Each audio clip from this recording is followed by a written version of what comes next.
Foi assim que Lutero interpretou: o justo vive pela fé. O Concílio de Trento foi convocado para parar essa loucura. Por quê? Porque é evidente que isso não salva as pessoas. Essa doutrina não salva as pessoas. Porque não basta você subjetivamente dizer: eu estou curado. A cura não acontece assim. Vamos para mais uma homilia do nosso querido Padre Paulo Ricardo. E nessa homilia, o Padre Paulo fala sobre a loucura de Martinho Lutero. Loucura essa, que causou essa grande divisão dos cristãos, divisão essa que a cada dia fica muito difícil conviver com os cristãos que estão afastados da verdadeira doutrina e da verdadeira fé. Assista até o final para você entender mais sobre esse assunto. Peço para você não esquecer de se inscrever, de dar um like e de compartilhar esse vídeo para mais pessoas. Isso é muito relevante para o YouTube recomendar os nossos vídeos. Muito obrigada e Deus abençoe. Deixarei o meu comentário no final do vídeo. O Senhor esteja convosco. Proclamação do Evangelho de Jesus Cristo segundo Lucas. Naquele tempo dizia Jesus aos chefes dos fariseus, que o havia convidado: quando tu deres um almoço ou um jantar, não convides teus amigos, nem teus irmãos, nem teus parentes, nem teus vizinhos ricos, pois eles poderiam também convidar-te e isso já seria a tua recompensa. Pelo contrário, quando deres uma festa, convida os pobres, os aleijados, os coxos, os cegos, então tu serás feliz, porque eles não te podem retribuir. Tu receberás a recompensa na ressurreição dos justos. Palavra da salvação.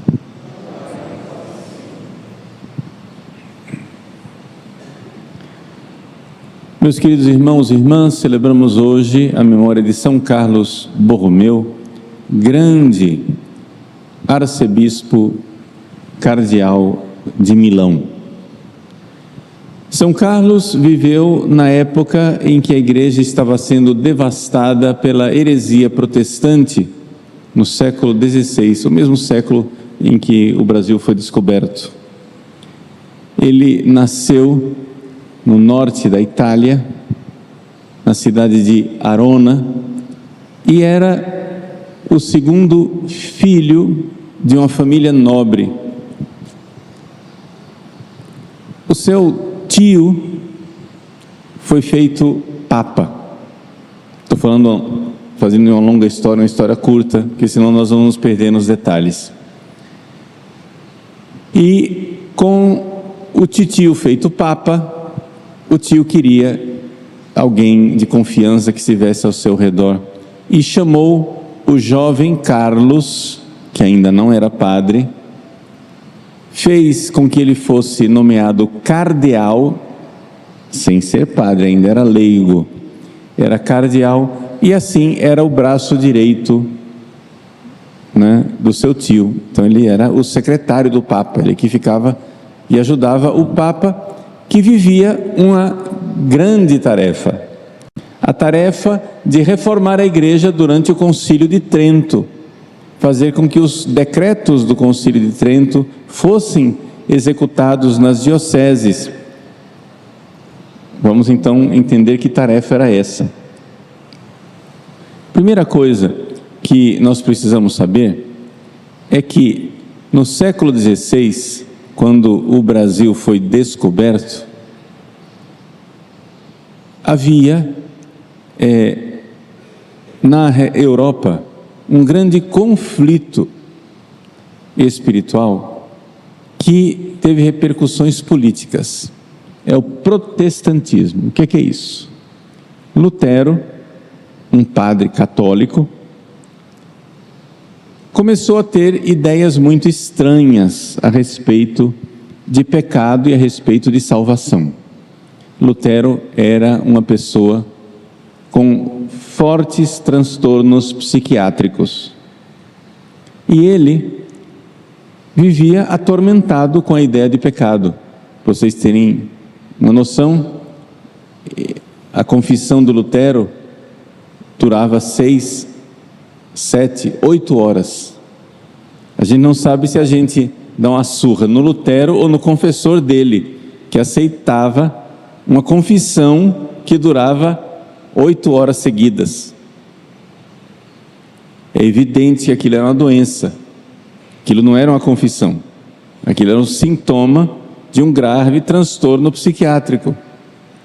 Quando Lutero foi ordenado padre, ele foi celebrar sua primeira missa, ele teve um surto no altar e quis sair correndo de medo. O padre teve que segurar ele no altar para ele voltar e terminar a missa. Medo de um Deus cruel, de um Deus que iria condená-lo. Bom, esta realidade, o Deus cruel que vai condená-lo e todo esse transtorno psiquiátrico de escrúpulo, Lutero achava que era o catolicismo.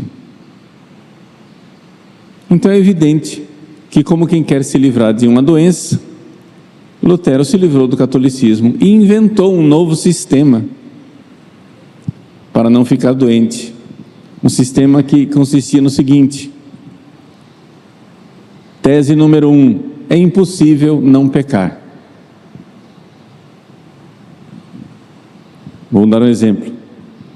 Se você está na Sexta-feira Santa, é proibido comer carne, você tem que jejuar, e o seu vizinho, que não é muito católico, faz um churrasco. Você sente o cheiro da carne assando, e você fica com a boca salivando e com vontade de comer carne. Qualquer católico normal diria: o que é isso? Tentação. O que é isso? Concupiscência da carne. O que é isso? Pecado? Não, de jeito nenhum. Qualquer católico normal da cabeça diria: isso não é pecado. Eu não pequei, porque eu senti o cheiro do churrasco e tive vontade de comer churrasco, eu não pequei. Mas o doido do Lutero e os formadores dele, que eram todos meio doidos também, diziam que isso era pecado. Ou seja, a própria concupiscência já era pecado. É evidente que você enlouquece com uma coisa dessas. É evidente que você vai ficar doido. Faltou um bom confessor, faltou um bom diretor espiritual, faltou uma pessoa sensata, fiel à moral da igreja, que não fosse um doido liberal, mas também que não fosse um rigorista maluco, que colocasse Lutero de volta e dizer: não, meu filho, isso daí que você está sentindo não é pecado. Evidente que as confissões dele duravam 8 horas, porque qualquer sentimento desordenado que ele tinha era pecado.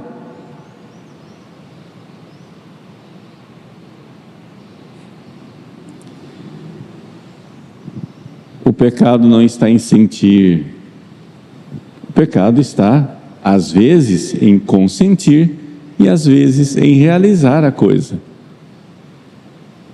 Bom, Lutero resolveu o problema dele. Como que a gente resolve o problema do pecado, já que ele é inevitável? É o seguinte: peca, peca, peca, mas você crê que Jesus é bom e perdoa você. Acabou. Basta você ter uma confiança na misericórdia de Deus, embora você seja um pecador e totalmente sem noção. Este tipo de pensamento, essa doutrina, por várias razões, também por razões políticas, se alastrou pela Europa. Então, sendo assim, tudo tornou-se supérfluo. Não precisava mais dos sacramentos. Você não precisava do batismo, não precisava da Eucaristia, não precisa do matrimônio, não precisa da confissão, não precisa da crisma, não precisa de nada. Você só precisa dessa fé, onde você se autoconvence que Deus é bom, embora você viva uma vida de pecador. Foi assim que Lutero interpretou: o justo vive pela fé. Concílio de Trento foi convocado para parar essa loucura. Por quê? Porque é evidente que isso não salva as pessoas. Essa doutrina não salva as pessoas. Porque não basta você subjetivamente dizer, eu estou curado. A cura não acontece assim. Se você está com câncer e você se convence de que está curado, o câncer vai continuar te matando. Não basta um bem-estar subjetivo. Não basta você chegar a dizer assim, não estou morrendo, e de repente você não morre. Não basta a confiança de que eu não estou doente. Tem que ter remédio. E o remédio está onde? Está na graça, está nos sacramentos, está na confissão, está na Eucaristia. É uma coisa objetiva. Há algo que você precisa fazer para receber o perdão dos pecados e mudar de vida e viver a santidade, coisa que Lutero não acreditava. Lutero não acreditava na santidade. Ontem, solenidade de Todos os Santos, nós celebramos a alegria de ser católicos e saber que a santidade, ela não somente é possível, ela é o projeto de Deus para nós. Deus quer que nós amemos. Deus quer que nós sejamos diferentes. O jovem Carlos, então, em Roma, estava ajudando o seu titio, que era o Papa, né, para implantar essas coisas do Concílio de Trento, levar as pessoas aos sacramentos, mas para isso havia uma grande dificuldade. E a dificuldade eram os resquícios daquilo que a Igreja Católica vivia no fim da Idade Média. Na Idade Média, houve um problema interno na Igreja, que é o fato de que a Igreja, ela teve muito sucesso. Mas como assim, padre? O sucesso foi o problema? Sim. A Igreja no início, ela era perseguida. Para você ser católico, você precisava ter muita opinião. Mas de repente, todo mundo começou a virar católico e a Igreja começou a influenciar os reis, os nobres, as pessoas poderosas, etc. E então, os papas e os bispos se tornaram pessoas muito influentes, no sentido positivo, porque pregavam e os reis obedeciam.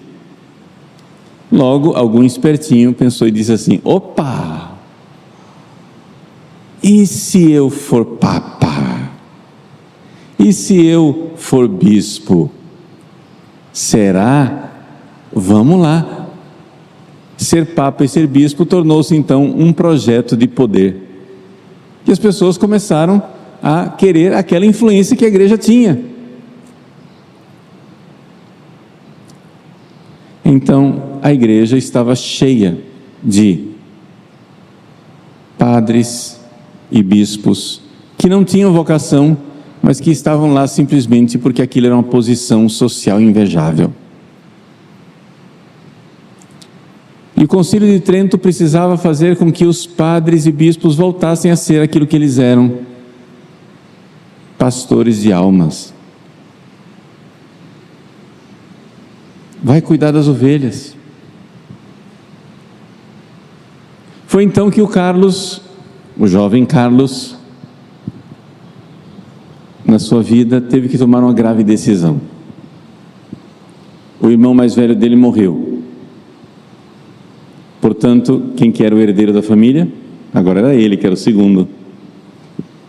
A família então pediu ao Papa, Papa, já que ele não é padre ainda, dispensa ele do cardinalato, ele deixa de ser cardeal e ele vem aqui para se casar e levar a família para frente. O Carlos chegou e disse, não senhor, minha vocação é na igreja.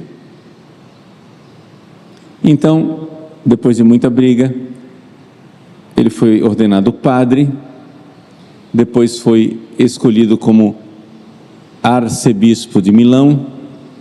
Estou fazendo uma longa história, uma história curta. E vejam só que coisa extraordinária. Uma vez que ele foi feito arcebispo de Milão, Milão é uma cidade que fica no norte da Itália.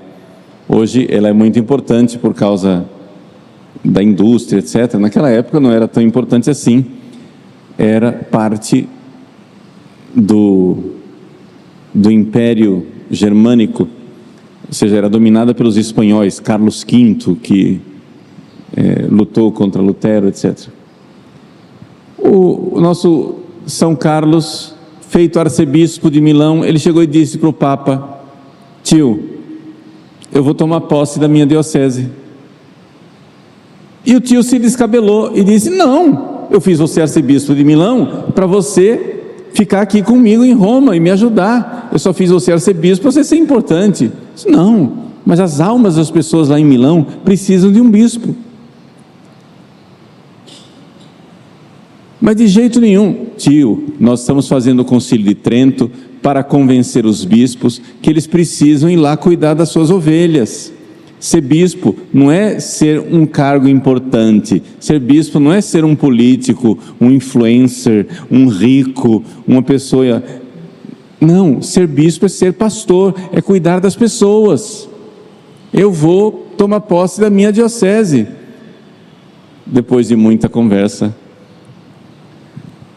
ele conseguiu que o tio se dobrasse. O Papa então deixou São Carlos ir tomar posse de Milão, que estava sem bispo residente há 80 anos. Ou seja, há 80 anos que bispos eram nomeados para Milão, o sujeito virava bispo, mas não colocava os pés lá. Então vocês imaginem uma diocese há 80 anos sem pastor. O que é que aquilo tinha virado? Uma confusão. A Catedral de Milão estava numa situação que era quase que uma praça com teto. Ou seja, estava devastada por dentro. Ele começou a reforma do Palácio Episcopal, da Catedral, mas também, sobretudo, começou a reforma do clero.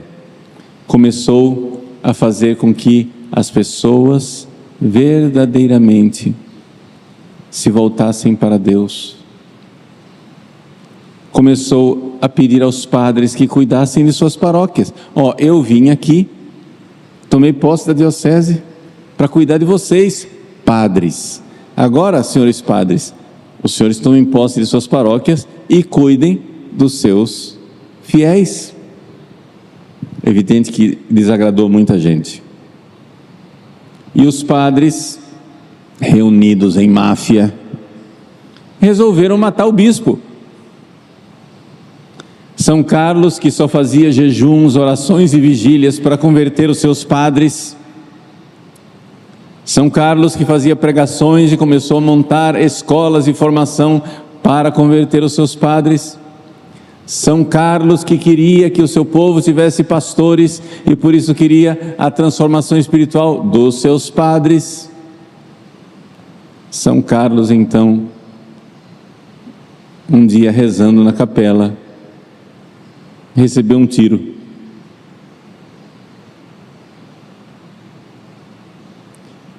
Não morreu, ficou ferido. Mas vejam o que é que padre rebelde pode fazer, né?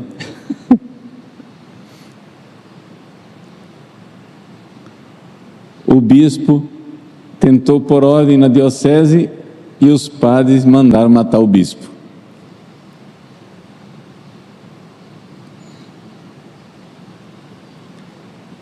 São Carlos continuou como grande pastor de Milão, querendo converter as pessoas. Ele incentivou as artes, porque ele sabia que ele precisava combater a heresia protestante. Ele quis que a música sacra fosse incentivada, por isso Palestrina, o grande compositor Palestrina, incentivado por São Carlos, pintores que desenhavam as coisas e faziam com que as pessoas enxergassem as cenas da paixão de Cristo, da vida dos mártires, dos santos, etc., para se converterem, para serem verdadeiramente de Deus, etc. Todo aquele movimento cultural, reforma do clero, arte. Tudo isso também com uma grande caridade para com as pessoas. Houve em Milão uma grande carestia, falta de alimentos. As pessoas estavam passando fome. Ele não teve dúvida, mandou abrir os cofres da sua família e despejou o dinheiro para dar de comer aos pobres. Depois da fome, a peste. Da Hungria veio a peste negra, que contaminou Milão. O saldo final foram mais de 17 mil pessoas mortas, uma cidade que era pequena na época. Não se podia reunir as pessoas dentro da igreja para rezar por causa do contágio da peste. São Carlos o que fez? Mandou erigir colunas nas praças abertas para as pessoas terem um lugar para rezar. Mandou celebrar missas nas praças. Ele não tinha internet na época. Mandou celebrar missa nas praças para que as pessoas pudessem assistir à missa, mesmo que espalhadas e longe umas das outras. Fez procissões, súplicas, pedidos a Deus e então passou a peste. Mas São Carlos havia se desgastado. Com 46 anos de idade, ele era um velho. Com tão somente 46 anos, o seu corpo estava consumido de vigílias, de jejuns, de penitências, de sacrifícios, porque não era fácil converter padres. Ele era um bispo que sabia que era pastor de padres, que ele precisava converter o seu clero.